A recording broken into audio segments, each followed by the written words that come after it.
What's going on, football fans? I'm TVC Ohio reporter Clay Benjamin alongside TVC Hawking reporter Kelsi Steele, and we just saw a game for the ages tonight in Gloucester with Nelsonville York getting the win over the rival Trimble Tomcats 26-20, where it came down to the very end. Nelsonville York started this game scoring on their first drive, but Kelsi, from there, really Trimble started to wake up. You know, first quarter was a little iffy in my opinion. I think first game jitters, that sort of thing. The second quarter, we were seeing the Tomcats that we're used to seeing the past few years. I went to the locker room with the lead, but from there, things got a little iffy.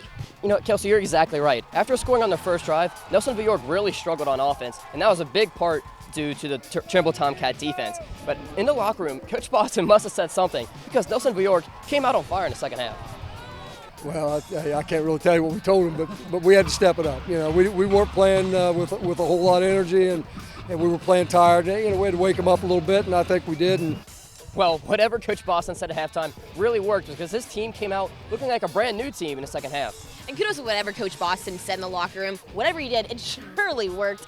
A lot of things I did take away, though, as a TVC Hawking reporter. These kids out here for the Tomcats were gassed. They needed energy.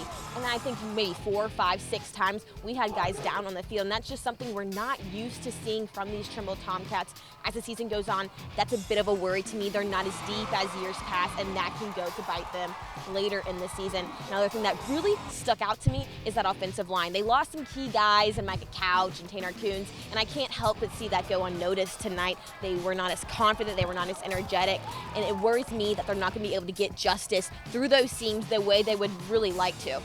And the Buckeyes can take some positives away. They were a very well-conditioned team tonight, and that's something that's really kind of hard to surprise when you're playing a team like Trimble that runs the ball and pounds it down their throats. And I know it's only week 1, but after watching the Buckeyes out there tonight, they look like the early favorites to win the TVC Ohio Conference. I'll be interested to see how they match up against the Athens and Alexander of the Ohio. And I'm interested to see how things go for the Hawking now. It's been a long time since they've started the season 0-1. And, I really am interested to see how that sets the theme and the energy for this team. Huge lack of leadership, in my opinion. I want to see someone out in the field commanding. They should get them hyped up and excited. It's just something I'm not used to seeing out of these Tomcats. Trophy's going back to Nelsonville York. And what a game we got out here tonight. I can tell you we all are going home extremely satisfied. For Clay Benjamin, I'm Kelsi Steele for Gridiron Glory.